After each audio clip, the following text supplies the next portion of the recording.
ఇచ్చుండగా సమయోచితమైనటువంటి జ్ఞానాన్ని నాకు ప్రసాదించమని వేడుకొంచున్నాను తండ్రి.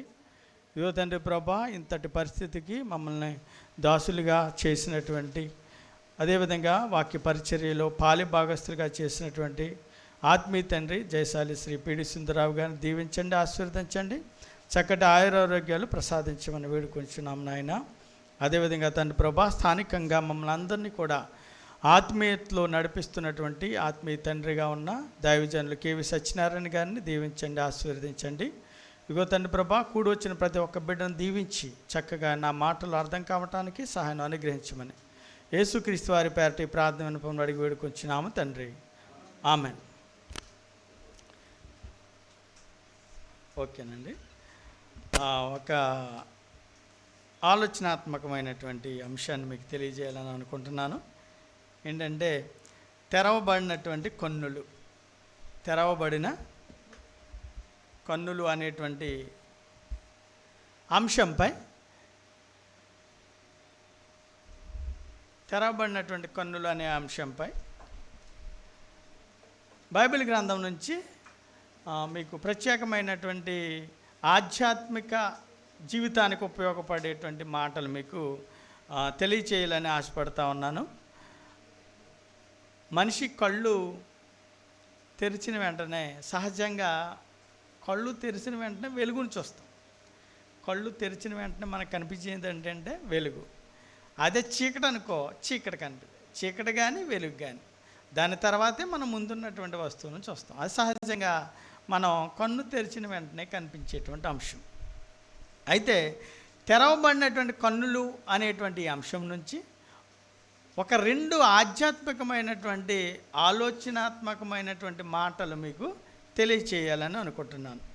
అంటే కన్నులు తెరవటం అంటే దీని యొక్క అర్థం ఏంటంటే తెలుసుకోవటం. కన్నులు తెరవటం అంటే తెలియని దానిని తెలుసుకోవటం. కన్నులు తెరవటం అంటే దీనికి సంబంధించినటువంటి రెండు కోణాలు, అంటే విరుద్ధమైనటువంటి రెండు కోణాలు. ఒకటి కన్నులు తెరవటం వల్ల వచ్చేటువంటిది ఏంటి, మరి అదే కన్నులు తెరవటం వల్ల మరొక అంశం కూడా వస్తుంది. ఆ అంశాన్ని వివరిస్తూ మీకు దీనిలో ఉన్నటువంటి భావాన్ని మీకు తెలియజేస్తాను. ఈ రెండు సందర్భాలు ఎక్కడి నుంచి తీసుకున్నానంటే ఆది కాండము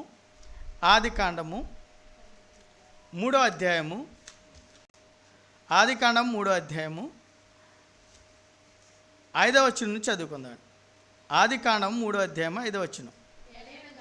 ఏలయనగా మీరు వాటిని తిను దినమున మీ కన్నులు తెరవబడుననియు మీరు మంచి చెడ్డలను ఎరిగిన వారై దేవతల వలె ఉందిరనియు దేవునికి తెలియనని స్త్రీతో చెప్పగా, స్త్రీ ఆ వృక్షము ఆహారమునకు మంచిదియు కన్నులకు అందమైనదియు వివేకమిచ్చు రమ్యమైనది నై ఉండుట చూచినప్పుడు ఆమె దాని ఫలములలో కొన్ని తీసుకొని తిని తనతో పాటు తన భర్తకును ఇచ్చెను.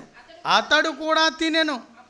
అప్పుడు వారిద్దరి కన్నులు తెరవబడెను. వారు తాము దిగంబరులమని తెలుసుకొని అంజూరపు ఆకులు కుట్టి తమకు కచ్చడములు చేసుకొనిరి. ఇక్కడ ఒక సందర్భం కనిపిస్తూ ఉంది మనకి. ఏమిటి ఇక్కడ 7వ వచనంలో, అప్పుడు వారిద్దరి కన్నులు తెరవబడెను. అంటే ఆదాము హవ్వల యొక్క కన్నులు తెరవబడినటువంటి సందర్భం మనం చూస్తే, ఆ కన్నులు తెరవబడటం వల్ల వీళ్ళు ఆత్మీయ అంధత్వంలోనికి వెళ్ళిపోయారు. అవ్వ ఆదాముల యొక్క కన్నులు తెరవటం అంటే మూసుకున్నటువంటి కన్నులు తెరవటం అని కాదు దీని యొక్క అర్థం. ఆత్మీయ అంధత్వంలోనికి, ఆధ్యాత్మికమైనటువంటి అంధత్వంలోనికి వెళ్ళిపోయినటువంటి సందర్భాన్ని మనం చూస్తున్నాం. అంటే మనుష్యులు ఈ లోకపు ఆశల వైపు, పాపం వైపు నడిచినటువంటి సందర్భం. ఈ కన్నులు తెరవటం ద్వారా పాపపు ఆశల వైపు నడిచినటువంటి సందర్భాన్ని మనం ఇక్కడ చూస్తూ ఉన్నాం. ఇది ఒక రకమైనటువంటి సందర్భం. మరొక సందర్భాన్ని చూస్తే అపోస్తుల కార్యములు 26వ అధ్యాయము, అపోస్తుల కార్యములు 26వ అధ్యాయము 16-18 కలిసి ఉంటాయండి. నీవు నన్ను చూచి ఉన్న సంగతిని గూర్చియు నేను నీకు కనబడబోవు సంగతిని గూర్చియు నిన్ను పరిచారకునిగాను సాక్షినిగాను నియమించుటకై కనబడి ఉన్నాను. నీవు లేచి నీ పాదములు మోపి నిలువుము. నేను ఈ ప్రజల వలనను అన్యజనుల వలనను హాని కలగకుండా నిన్ను కాపాడెదను. వారు చీకటిలో నుండి వెలుగులోనికిని సాతాను అధికారము నుండి దేవుని వైపునకు తిరిగి నాయందలి విశ్వాసము చేత పాపక్షమాపణను పరిశుద్ధపరచబడిన వారిలో స్వాస్థ్యమును పొందినట్లు వారి కన్నులు తెరుచుటకై నేను నిన్ను వారి వద్దకు పంపెదనని చెప్పాను. ఇక్కడ కూడా కన్నులు తెరుచుటకై, అక్కడ ఆదికాండంలో చదివినటువంటి సందర్భంలో అక్కడ కూడా కన్నులు తెరిచారు. కన్నులు తెరవటం వల్ల వారు ఆధ్యాత్మిక అంధత్వంలోనికి వెళ్ళిపోయినటువంటి సందర్భం గమనించాం. ఇక్కడైతే కన్నులు తెరవటం వల్ల ఏం జరుగుతుంది అంటే, మనకి పరిశుద్ధపరచబడిన వారిలో ఏమంటారు, పరిశుద్ధపరచబడిన వారిలో స్వాస్థ్యం అంటే పరిశుద్ధులుగా లేనటువంటి వారికి, పరిశుద్ధత లేని భాగ్యాన్ని కోల్పోయినటువంటి మనిషికి, అంధత్వంలోనికి వెళ్ళిపోయినటువంటి మనిషికి స్వాస్థ్యాన్ని ఇవ్వటానికి వారి కన్నులు తెరుచుటకై. ఇక్కడ కన్నులు తెరవటం వల్ల ఏం జరుగుతుందంటే ఆత్మీయమైనటువంటి అంధత్వం నుండి విడుదల కలుగుతుంది. అక్కడ ఆత్మీయ అంధత్వంలోనికి వెళ్ళిపోతే ఇక్కడ ఆత్మీయ అంధత్వం నుంచి విడుదల కలుగుతుంటే రక్షణ మార్గంలోనికి, రక్షించే స్థితిలోనికి వచ్చేటువంటి విధంగా మనకు కనిపిస్తూ ఉన్నది. అంటే ఒకచోట కన్నులు తెరవటం వల్ల ఏం జరుగుతుందంటే అంధత్వంలోనికి వెళ్ళిపోతే, మరొక చోట కన్నులు తెరవటం వల్ల వెలుగులోనికి వస్తున్నట్లుగా రెండు సందర్భాలు మనకి ఇక్కడ కనిపిస్తూ ఉన్నాయి. ఈ రెండు సందర్భాలు మనం ఆలోచన చేస్తే ఇవి మన ఆధ్యాత్మిక జీవితాలకి అత్యంత ఉపయోగకరమైనటువంటివి, ఆలోచించదలచినటువంటివి. ఒకవేళ ముందుగా మాట్లాడుకున్నటువంటి దాని గురించి ఆలోచన చేస్తే, సాతాను కన్నులు తెరవటం వల్ల, అంతేకండి, సాతాను కన్నులు తెరవటం వల్ల వాళ్ళ కన్నులు తెరిచింది.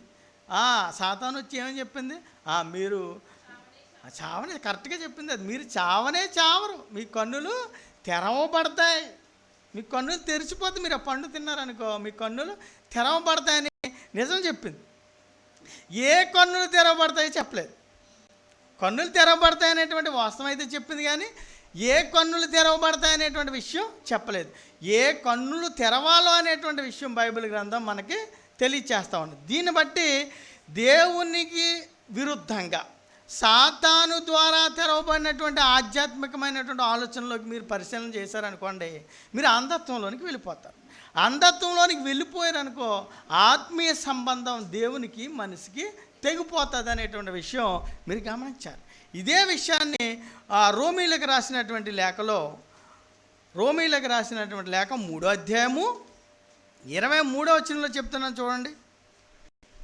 3:23 ఏ భేదమును లేదు, అందరూ పాపము చేసి దేవుడు అనుగ్రహించు మహిమను పొందలేకపోవచ్చున్నారు. ఏ భేదము లేదు, అందరూ పాపము చేసి దేవుడు అనుగ్రహించు మహిమను పొందలేకపోతున్నారు. అంటే దేవుడు మనిషికి ఒక మహిమ రూపాన్ని ఇచ్చాడు, ఒక మహిమనిచ్చాడు. ఆ మహిమను పోగొట్టుకుంటున్నాడు. దేనివల్ల? ఆజ్ఞను అతిక్రమించటం వల్ల. ఈ ఆజ్ఞను అతిక్రమించటం వల్ల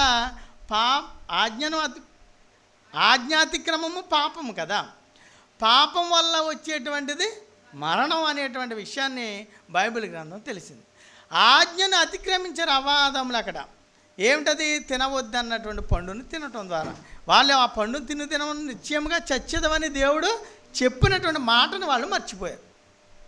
అంటే దేవుడు చెప్పినటువంటి మాటను వాళ్ళు వీడినట్లుగా మనం అక్కడ ప్రారంభంలో మనం చూస్తున్నాం. కాబట్టి ఇలా ఎవరైతే దేవుని యొక్క ఆలోచన నుంచి దూరం అయిపోతారో ఇక దేవుణ్ణి వాళ్ళు చూడలేరు.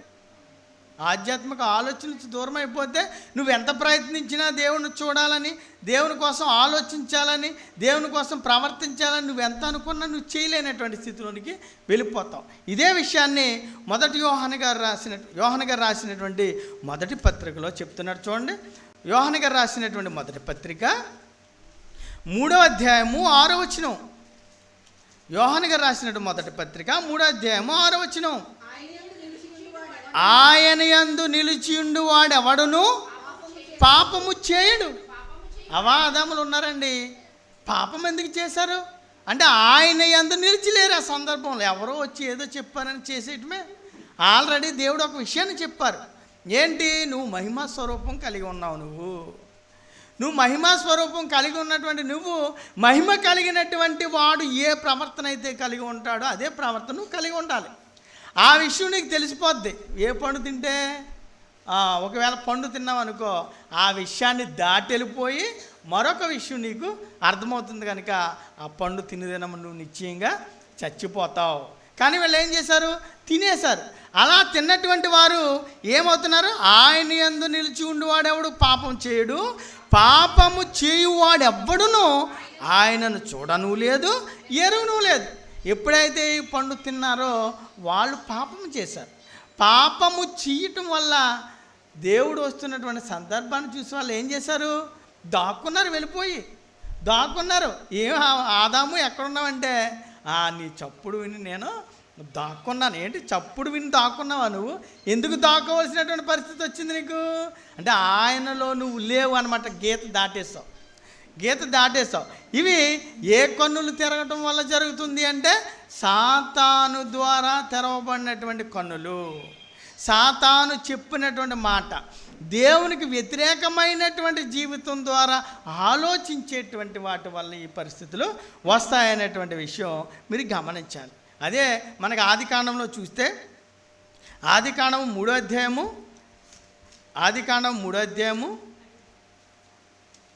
9-10 చూద్దామండి. దేవుడైన యెహోవా ఆదామును పిలిచి, నీవెక్కడ ఉన్నావు? ఏమండి, నువ్వెక్కడ ఉన్నావు అని అడిగితే, ఇప్పుడు తప్పు చేయలేనటువంటి వాడు ఏం చేస్తాడో ఎదుటికి వచ్చి నిలబడతాడు, ధైర్యంగా ఉంటాడు. తప్పు చేసిన వాడు ఏం చేస్తుంటాడు? పక్కన వెళ్తూ ఉంటాడు. రోజు మాట్లాడేవాడు మనతో మాట్లాడట్లేదు అనుకోండి, రోజు గమనిస్తాం, కొంచెం బిజీగా ఉన్నాడు కౌన్సిలే అనుకుంటాం. 2వ రోజు గమనిస్తాం. 3వ రోజు మనకు డౌట్ వస్తుందా? ఏంటి నువ్వు నాతో మాట్లాడట్లేదేంటి అని అన్నావు అనుకో, లేదు అన్నాడు అనుకో, అంటాడు అబద్ధం ఆడుతున్నట్లే అక్క, అబద్ధం ఆడుతున్నాడు అనమాట. రోజు మాట్లాడేటువంటి వాడు తప్పించుకుని పోతున్నాడంటే వాళ్ళకి ఏం దూరిపోయింది? మనోడు దూరిపోయాడు, సాతాను దూరిపోయాడు. ఏమంటున్నాడండి? అందుకు అతడు, నేను తోటలో నీ స్వరము విన్నప్పుడు దిగంబరినిగా నుంటినని భయపడి దాగుకొనెను. దిగంబరిగా ఉన్నాను అని భయం, దిగంబరిగా ఉన్నాననేటువంటి భయం ఎందుకు వచ్చింది తనకి? ఒకసారి చూడండి, ఆదికాండము 2వ అధ్యాయము 25వ వచనం చూడండి. ఆదికాండము 2వ అధ్యాయం 25వ వచనం. అప్పుడు ఆదామును అతని భార్యయును వారిద్దరూ దిగంబరులుగా నుండిరి, అయితే వారు సిగ్గు ఎరగక ఉండిరి.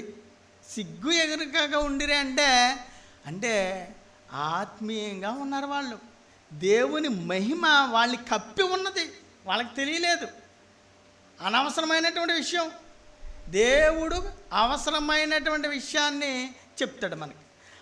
ఆ విషయం నువ్వు ఆలోచించకుండా అనవసరమైనటువంటి విషయాన్ని నువ్వు ఆలోచిస్తున్నావు అనుకో, ఏ ముసుగు తొలగిపోయింది నీకు? దేవుని మహిమ అనేటువంటి ముసుగు తొలగిపోయింది. వీళ్ళకి దేవుని మహిమతో ఉండటం వల్ల దిగంబరులుగా ఉన్నామనేటువంటి విషయం వారికి తెలియలేదు. ఎప్పుడైతే దేవుని మహిమ పోయిందో వాళ్ళకి సిగ్గు ఎరగటం నేర్చుకున్నారు. అంటే సిగ్గు ఎరగారు. మేము దిగంబరులుగా ఉన్నామా, మాకు బట్టలు లేవా అంటే కచ్చడములు తయారు చేసుకుని వాళ్ళు తొడుక్కున్నట్లుగా మనం బైబిల్ గ్రంథంలో చూస్తాం. అప్పటి వరకు సిగ్గు ఎరగకుండా ఉన్నటువంటి వీళ్ళు దేవుని మహిమ ప్రభావంతో ఉన్నారనేటువంటి విషయం మనం గ్రహించాలి. ఎందుకని ఈ విధంగా వెళ్ళిపోయారు అంటే దేవునితో ఉన్నటువంటి ఆధ్యాత్మిక సంబంధం తెగిపోయింది. దేవునితో ఉన్నటువంటి ఆధ్యాత్మిక సంబంధం ఎప్పుడైతే తెగిపోయిందో భయపడటం మొదలుపెట్టాడు.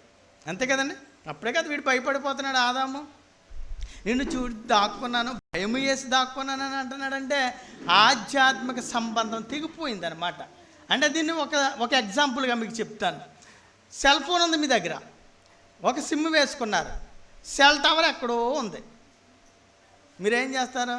సిగ్నల్ ఎక్కడ వస్తుందో అక్కడికి పరిగెట్టుకు వెళ్ళి సిగ్నల్ రావట్లేదండి, ఒక నిమిషం అండి, సిగ్నల్ రావట్లేదండి అంటే సిగ్నల్ సెల్ ఉంది, సిమ్ ఉంది, కానీ సిగ్నల్ రావట్లేదు. మనిషి ఉన్నావు, బ్రతికే ఉన్నావు, ఆధ్యాత్మిక అంధత్వంలో ఉన్నాం అన్నమాట. బ్రతికే ఉన్నాం కానీ ఆధ్యాత్మిక అంధత్వంలో ఉన్నాం. చెప్పేటువంటి మాట వెలగం, ఇంకా సిగ్నల్ మిల్క్ అంటూ ఉంటుంది అనమాట. సరిగ్గా అందదు, మనం ఎంత ప్రయత్నం చేసినా అంత. ఎందుకని? వీళ్ళు దేవుని యొక్క మహిమను పోగొట్టుకున్నారు.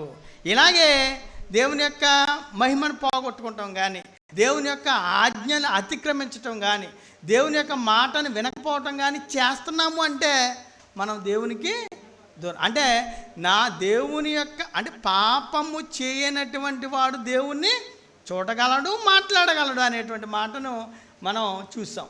దీన్ని బట్టి ఆలోచన చేస్తే సంబంధం కనుక తెగిపోతే నువ్వేం చేస్తావు?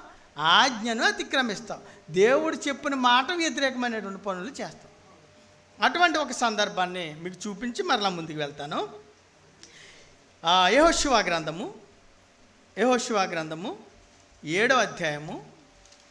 యెహోషువ గ్రంథము 7వ అధ్యాయంలో చూస్తేనండి, దేవుడు యెహోషువతో ఇజ్రాయేలుతో చెప్పమన్నటువంటి మాట ఏంటంటే, శపితమైనటువంటి దాని విషయంలో శపించబడినటువంటి వస్తువులు తెచ్చుకోవటం కానీ, శపించినటువంటి ప్రాంతం దగ్గరికి వెళ్ళటం కానీ మీరు చేయకూడదు, అవి మీరు ఎవరు తీసుకోకూడదు అనేటువంటి ఆజ్ఞ వారికి ఉన్నది. వారికి ఉంటే వీళ్ళు ఏం చేశారు? ఇందులో ఒక ఆయన ఉన్నాడు, ఆయన ఎవరండి? ఆకాను అనేటువంటి సందర్భంలో మీకు కనిపిస్తూ ఉంటాడు. 7వ అధ్యాయము 21వ వచనంలో చూద్దాం. అప్పుడే 7వ అధ్యాయము 20వ వచనం నుండి ఆలోచించేద్దాం. చూడండి, ఆకాను యెహోషువతో, ఇశ్రాయేలీల దేవుడైన యెహోవాకు విరోధముగా నేను పాపము చేసినది నిజం. అంటే ఇశ్రాయేలీల దేవుడైనటువంటి యెహోవాకు నేను విరోధముగా పాపము చేశాను అంటే ఆత్మీయ సంబంధం నీకేమైపోయింది? తెగిపోయింది. ఈ ఆత్మీయ సంబంధం తెగిపోతే నువ్వు చేయకూడనటువంటి పనులు చేస్తావు. ఆత్మీయ సంబంధం తెగిపోతే అదే పనిని ఆకాను చేశాడు. ఈ చేసినటువంటి ఈ సందర్భాన్ని బట్టి చూస్తేనండి మీకు విషయం ఏం జరుగుతుందంటే, 7వ అధ్యాయం మీద అంతా చూస్తేనండి, ఈయన జెరాహు మునుమనవడు, జబ్ది మనుమడును, కర్మీ కుమారుడైన ఆకాన్ అన్నమాట. ఈయన పేరు ఆకాను. ఈ వంశానికి, యోధా వంశానికి చెందినటువంటి వ్యక్తి. ఈ ఆకాన్ ఏం చేశాడంటేనండి, యుద్ధానికి వెళ్ళారు. యుద్ధానికి వెళ్ళి అక్కడ ఏమి చెయ్యమంటే అదే చెయ్యాలి, అంతేగాని మన సొంత పనులు మాత్రం దేవుడు చెప్పినట్టు దేవునికి వ్యతిరేకమైన పనులు చేయకూడదు. కానీ వీళ్ళు ఏం చేశారు? ఆ కొల్ల సొమ్మును తెచ్చుకున్నారు, నచ్చింది తెచ్చుకుని ఇంట్లో దాచుకున్నాడు. ఈయన దాచుకుంటే తర్వాత రోజుని యెహోషువ ఏం చేశాడంటే, హాయి అనేటువంటి పట్టణం, హాయి అనేటువంటి పురంలో మీరు ఏం చేయాలి? యుద్ధం చేసి ఆ ప్రాంతాన్ని జయించాలి. మీరు వేగులవారిని పంపించారు. వేగులవారిని పంపించి వేగులవారు అంతా తిరిగారు. మొత్తం అందరం వెళ్ళవలసిన పని లేదు, ఒక 3000 మంది వెళ్తే సరిపోద్ది. 3000 మంది వెళ్ళి ఆ 3000 మందితో వాళ్ళని హాయి పట్టణాన్ని జయించవచ్చు అని చెప్తారు. చెప్తే 3000 మంది వెళ్తారు హాయి పట్టణానికి, కానీ ఓడిపోతారు. ఓడిపోవడంతో పాటుగా దగ్గరగా 36 మంది సైనికులు చనిపోతారు. చనిపోయిన తర్వాత యెహోషువ దేవుని మొరపెడతాడు, ఏంటి ఈ అమోరీయుల చేతికి మమ్మల్ని అప్పచెప్పేసావేంటి, మా పరిస్థితి ఏంటి, యొర్దాను నదిని దాటి తీసుకొచ్చి చంపేయటగా నువ్వు అని దేవుని దగ్గర మొరపెడతాడు. మొరపెట్టినప్పుడు దేవుడు అంటాడు, నువ్వు ఎందుకు మొరపెడుతున్నావు?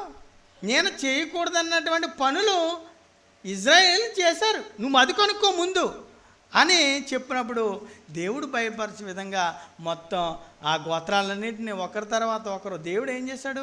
ఎవరైతే తప్పు చేశాడో వారి గోత్రాన్ని ముందుకు తీసుకొచ్చి ఆ గోత్రంలో ఉన్నటువంటి ఆకానును ముందు పెట్టడం అనేటువంటి జరిగింది. అప్పుడు మాట్లాడుతున్నటువంటి సందర్భం మనం 20లో చదువుకుంటున్నాం.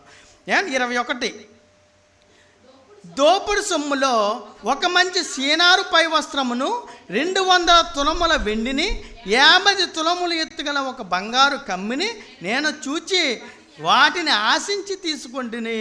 ఇదిగో అదిగో నా డేరా మధ్య అవి భూమిలో దాచబడి ఉన్నవి, ఆ వెండి దాని కింద ఉంచబడి ఉన్నదని ఉత్తరమిచ్చి తాను చేసినదంతయు ఒప్పుకున్నాడు. ఒప్పుకున్న ప్రకారం ఏం చేయాలి? రాళ్లతో కొట్టి చంపాలి, అగ్నితో కాల్చేయాలనేటువంటి సందర్భం మన. ఎందుకని ఇలా చేశాడు? విషయం చెప్పారా? చెప్పిన తర్వాత కూడా ఇలా చేశాడంటే కారణం కొరింథీయులకు పత్రికలకు వెళ్ళి చూద్దాం. చూడండి, కొరింథీయులకు రాసినటువంటి 2వ పత్రిక 4వ అధ్యాయము 4వ వచనం చూడండి. కొరింథీయులకు రాసినటువంటి 2వ పత్రిక 4వ అధ్యాయం 4వ వచనం. దేవుని స్వరూపి అయి ఉన్న క్రీస్తు మహిమను కనపరచు సువార్త ప్రకాశము.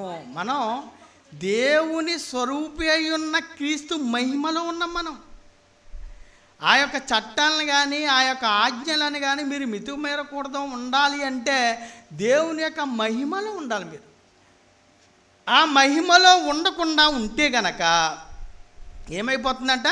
సువార్త ప్రకాశం వారికి ప్రకాశింపకుండు నిమిత్తము ఈ యుగ సంబంధమైన దేవత అవిశ్వాసులైన వారి మనోనేత్రములకు గుడ్డితనము కలుగు చేస్తుంది. చెప్తారు, అన్నీ చెప్తారు, అన్నీ వింటారు, కానీ మళ్ళీ బయటికి వెళ్ళి వదిలేయటం అనేటువంటి జరుగుతుంది. ఎందుకు జరుగుతుంది ఇలాగంటే నీ మనోనేత్రాలకి గుడ్డితనం కలిగి చేస్తాడు వీడు. అప్పుడు వాడు ఏం చేస్తాడు? ప్రారంభంలో ఏం చేస్తాడు? అవ్వమ్మ దగ్గరికి వెళ్ళి చచ్చిపోతారండి మీరు, ఇంకానయ్యో మీకు కన్నులు తెరవబడతాయి, ఒకసారి తిని చూడంటే చక్కగా తిన్నది. తినటం వల్ల వాళ్ళ కన్నులు తెరవబడ్డాయా అంటే సాతాను ప్రభావం వల్ల నీ కన్నులు తెరవబడుతున్నాయి అనుకో. అప్పుడు నువ్వు ఏమైపోతావు? ఆధ్యాత్మిక అంధత్వంలోనికి వెళ్ళిపోతావు. ఆధ్యాత్మిక గుడ్డితనం వస్తుంది. దేవునితో ఉండేటువంటి మహిమ ప్రభావం నీకు లేకుండా పోస్తుంది. అప్పుడు నువ్వేం చేస్తావు? దేవుడికి దూరం అయిపోతావు అన్నమాట. దేవునికి దూరం అయిపోతావు. అదే దేవుని వలన తెలవబడినటువంటి కన్నుల గురించి ఆలోచించామనుకోండి, అసలు మనం ఉండవలసిందే ఇక్కడ. దాన్ని బట్టి చూస్తే మనం ముందు చదువుకున్నటువంటి అపోస్తుల కార్యాలకు వద్దాం.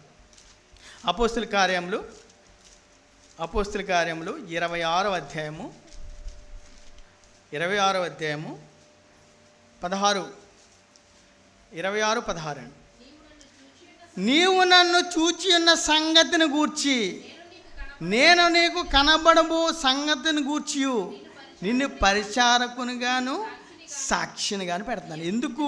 మధ్యలోకి వెళ్ళిపోదాం చూడండి. వారు చీకటిలో నుండి వెలుగులోనికి నేను పరిచారకంగా చేస్తాను. పౌలు ఎందుకు చేస్తున్నాను? వారు చీకట్లో ఉన్నారు. ఏ చీకటి? ఆధ్యాత్మిక అంధత్వము అనేటువంటి చీకటి, పాపము అనేటువంటి చీకటిలో ఉన్నారు. వాళ్ళ దగ్గర మేము పంపిస్తూ చీకటిలో నుండి వెలుగులోనికి, సాతాను అధికారము నుండి దేవుని వైపుకు. నువ్వు ఎక్కడున్నావు? సాతాను అధికారంలో ఉండిపోయావు. నువ్వు సాతాను మాటలకి, సాతాను ప్రభావానికి లోనైపోయావు. అందువలన సాతాను అధికారం నుండి దేవుని వైపుకు తిరిగి నాయందలి విశ్వాసం చేత పాప క్షమాపణను పరిశుద్ధపరచబడినలో స్వాస్థ్యమును పొందినట్లు వారి కన్నులు తెరచాలి. ఇక్కడ పౌలు గారు చెప్తున్నటువంటి యేసుక్రీస్తు పౌలు గారితో మాట్లాడుతూ నువ్వు వీళ్ళ కన్నులు తెరవాలి. ఎందుకు తెరవాలి? అప్పుడు మూసుకుపోని, అక్కడ తెరిచి మూసుకుపోని. అక్కడ తెరవడం వల్ల ఆధ్యాత్మిక అంధత్వంలోకి వెళ్ళిపోయారు. ఆ అంధత్వం అంటే చీకటి. అది ఆ చీకటిలో తెరవడానికి నేను పంపిస్తున్నాను.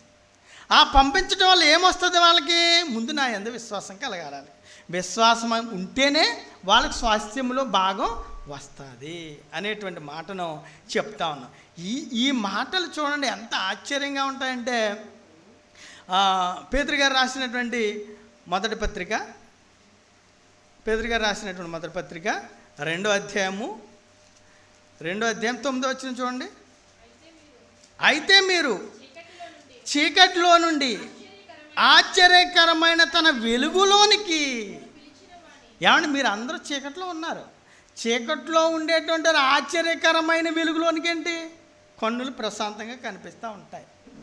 కానీ అలాగే వింటూ ఉంటారు. ఎక్కడికి లోపలికి వెళ్తుంది అది. మంచి చూసి వాళ్ళని చూసి ప్రసంగికులు ఏమనుకుంటారంటే భలే వింటున్నారు, ఇంకా సమస్య లేదు, దూసుకుపోవాలి. ఇలా ఒక మంచి మాట చెప్తానండి. ఏంటంటే నిన్న స్త్రీల సమాజం జరిగింది కదా, ఇద్దరు స్పీకర్లనే ఎక్కువ మంది ప్రశంసించారు. చాలా బాగా చెప్పారండి, చాలా మంచిగా చెప్పారు. స్త్రీల సమాజంలో ఇలా ఉంటుందని మాకు తెలీదు, మేము రావాలనుకుంటున్నాం. అంటే పురుషులకి అవకాశం లేదండి, స్త్రీలకు మాత్రమే. కానీ పుట్టినరోజు సందర్భంగా కొద్ది అవకాశం ఇచ్చారు మనకు, అందుకనే వెనకాల కూర్చున్నామండి ఇలా అన్నారు. అయితే మాకు లేదండి అవకాశం అని అడిగారు. లేదండి అంటే స్త్రీలు కదా, స్త్రీలందరూ కూడుకొని వాళ్ళు ఆత్మీయంగా ఎదుగుతారు, పురుషుల సమాజంగా మనం కూడుకుంటాం, ఆ స్త్రీలుగా వాళ్ళు కూడుకుంటారు. లేదండి చాలా బాగుందండి, చాలా గొప్పగా చెప్పారు, చాలా సంతోషంగా ఉందని చెప్పారు. కాబట్టి మీరూరిని సంఘం తరపున మరి మాస్టర్ గారి ద్వారా అభినందిస్తున్నాం మిమ్మల్ని. ఎందుకంటే చాలా చక్కగా కార్యక్రమం జరిగింది. ఎందుకని ఇంత ఇలా జరిగిందంటే అవిధేయతలో ఉన్నటువంటి వారిని విధేయత వైపు నడిపించేటువంటి ప్రయత్నమే. ఇలాగ చెప్పుతున్నటువంటిది ఆశ్చర్యకరమైన చీకటి. ఏమంటున్నాడండి ఈయన?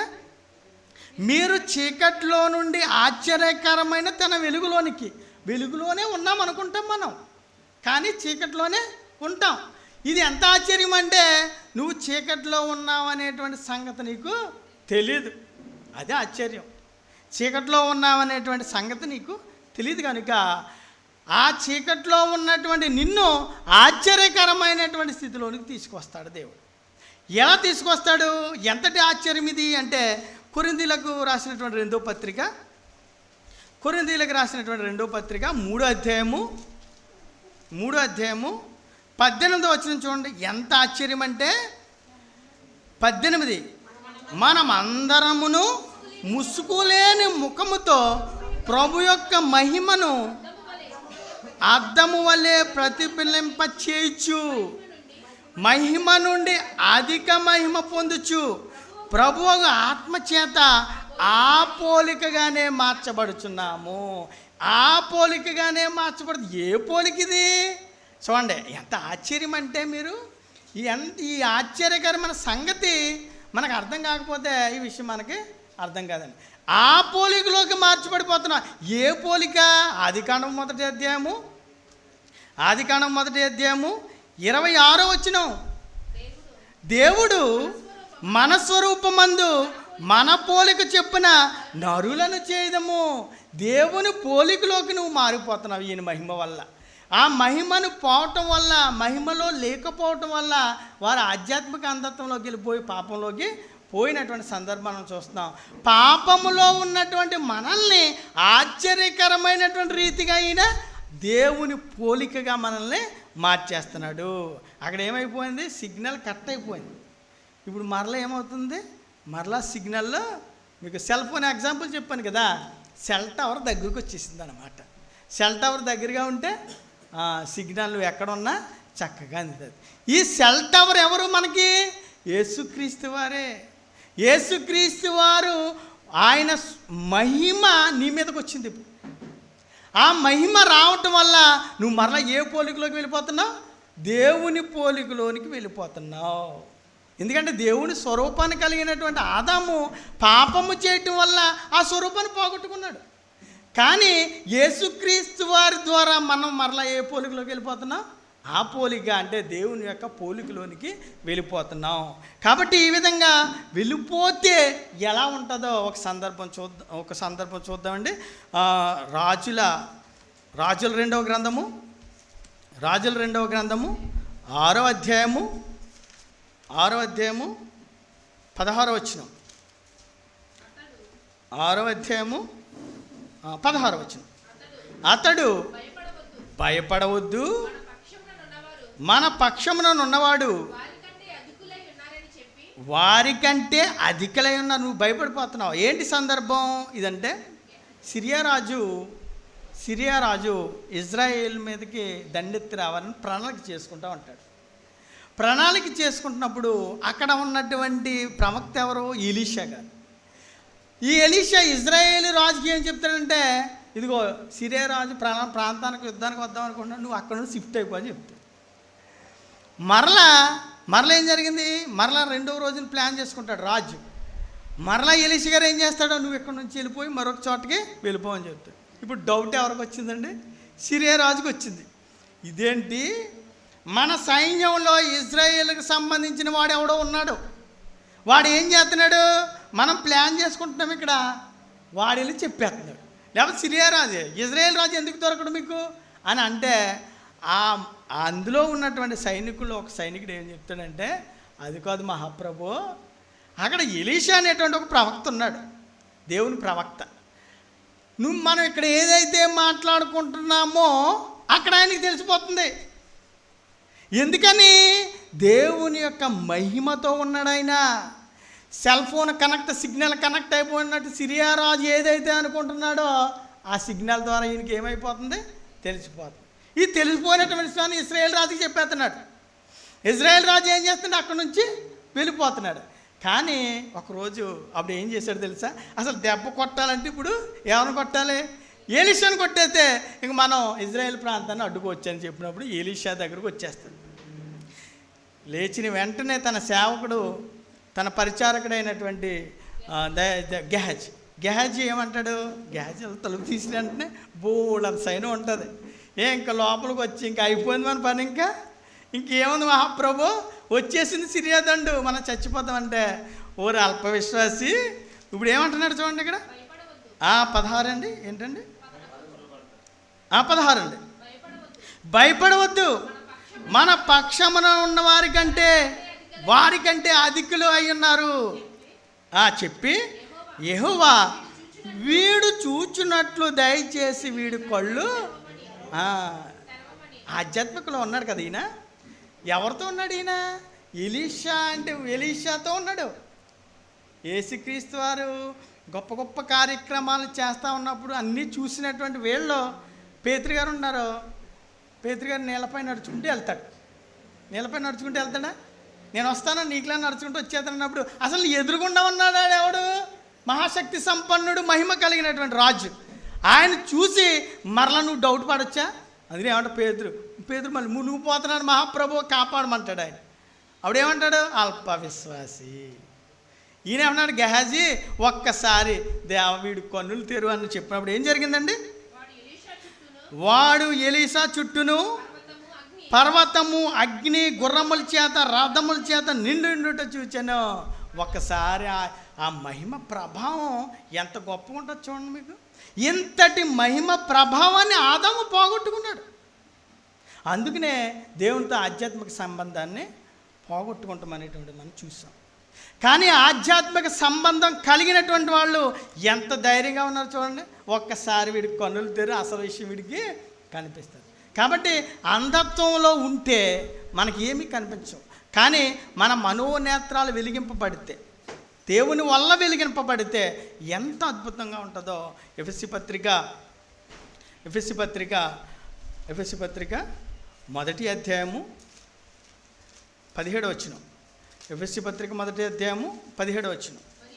మరియు మీ మనోనేత్రములు వెలిగింపబడినందున ఆయన మిమ్మల్ని పిలిచి పిలుపు వలనైన నిరీక్షణ ఎట్టుదో. మీకు ఒక నిరీక్షణ ఉంది. ఎందుకని? మీ మనోనేత్రాలు వెలిగించబడ్డాయి. ఆ వెలిగించబడటం వల్ల ఉన్నటువంటి నిరీక్షణ ఎట్టుదో. తర్వాత పరిశుద్ధులలో ఆయన స్వాస్థ్యం యొక్క మహిమైశ్వర్యం ఎట్టుదో. ఆయన క్రీస్తునందు వినియోగపరిచిన బలాతిశయమును బట్టి విశ్వసించు మన యందు ఆయన చూపుచున్న శక్తి యొక్క అపరిమితమైన మహత్యం. చాలా పరిమితమైన మహిమను దేవుడు నీకు ఇస్తున్నాడు. ఏమండి? నువ్వు ఆధ్యాత్మిక అంధత్వాన్ని పోగొట్టుకుంటేనే ఆ పోలిక కానీ, ఈ స్వాస్యాలు కానీ, ఈ రక్షణ కార్యాలు కానీ నీకు అర్థమవుతాయి. ఆ ఆధ్యాత్మిక అంధత్వాన్ని నువ్వు ఉంచుకున్నావు అనుకో, నీకు విషయం అర్థం కాదు. కాబట్టి ఒకవేళ ఆధ్యాత్మిక అంధత్వాన్ని వీడి దేవుని మహిమను కలిగి కనుక నువ్వు ఉంటే, తెరవబడినటువంటి కన్నులు అన్నాం కదండి, ఆ సాతాను వల్ల కనుక నీ కన్నులు తెరవబడుతున్నాయనుకో నాశనానికి పోతావు. దేవుని వల్ల కనుక నీ కన్నులు తెరవబడుతున్నాయనుకో నువ్వేం చేస్తావు? మహిమ ఆ పోలికలోనికి నువ్వు వెళ్ళిపోయేటువంటి అవకాశం ఉంది. ఇదే విషయాన్ని యేసుక్రీస్తు వారు చెప్తూ యోహాను సువార్త యోహాను సువార్త 17వ అధ్యాయం 24 వచనం. 17:24. తండ్రి నేను ఎక్కడ ఉందునో అక్కడ నీవు నా అనుగ్రహించిన వారును నాతో కూడా ఉండవలెననియు, నీవు నాకు అనుగ్రహించిన నా మహిమను వారు చూడవలెననియు కోరుచున్నాను. ఇది ఎప్పుడుది కాదు. ఎప్పుడుది? జగత్తు పునాది వేయబడక మునిపే. ఈ మహిమ ఎప్పుడుది? జగత్తు పునాది వేయబడక మునిపే. నువ్వు అలా చూడాలనుకున్న వాళ్ళని వాళ్ళు ఏం చేశారు? సాతాను యొక్క తంత్రాలకే మంత్రాలకే పడిపోయారు. కాబట్టి దాని నుండి నేను తీసుకొచ్చేసాను. నేను ఎక్కడైతే నువ్వు అక్కడ ఉంటావా? నన్ను నమ్ముకున్న వారు, నన్ను విశ్వసించిన వారు ఎక్కడైతే ఉంటారు నేను అక్కడ వారితో ఉంటాను. కాబట్టి నేను వారితో ఉన్నాను అంటే వారు మహిమతో ఉంటారు, మహిమ రూపంతో ఉంటారు. కాబట్టి ఇది ఏం జరుగుతుంది? ఆయన మనతో ఉంటే క్షయమైనటువంటిది అక్షయతను ధరించుకుంటుంది, మత్స్యమైనటువంటిది అమర్త్యంలోనికి వెళ్ళిపోద్ది, మహిమలోనికి నువ్వు వెళ్ళిపోయేటువంటి అవకాశం నీకు వస్తుంది. అదే సాతానుకు తెరిచినటువంటి కన్నుల్లో నువ్వు ఉన్నావు అనుకోండి, ఏమంటున్నారు? భక్తిహీనులు మౌనులై ఉంటారు. భక్తిహీనులు ఏమైపోతారు? అంటే పాతాళంలో మౌనం, మాట్లాడటానికి ఏముండదు. నువ్వు మహిమ గురించి చెప్పావు, నాకేం అర్థం అవ్వలేదు, ఇప్పుడు నేను దాగుకున్నాడు. ఆదాము ఎలా దాక్కున్నాడు? వెళ్ళి అలాగే దాక్కుంటాం. ఎక్కడ దాక్కుంటాం? ఇక్కడ దాక్కున్నా పర్లేదు, ఒక అవకాశం ఉంది బైబిల్ గ్రంథంలో విషయాలు చెప్పి మహిమలోకి తీసుకురావటానికి. పాతాళ లోకంలో, నరకంలోకి వెళ్ళి దాక్కుంటే ఉపయోగం లేదు, ఎక్కడ దాక్కున్నా ఒకటే. కాబట్టి ఈ ఆధ్యాత్మిక అంధత్వంలో ఉండకుండా దేవుని యొక్క మహిమని కలిగిన వారుగా మీరు ఉండాలని, ఈ నా మాటలన్నీ మీకు అర్థమయ్యాయని కోరుకుంటూ, మహిమ స్వరూపులుగా జీవించాలని కోరుకుంటూ ఈ మాటలు ముగిస్తున్నాను. అందరికీ వందనాలు. Thank you.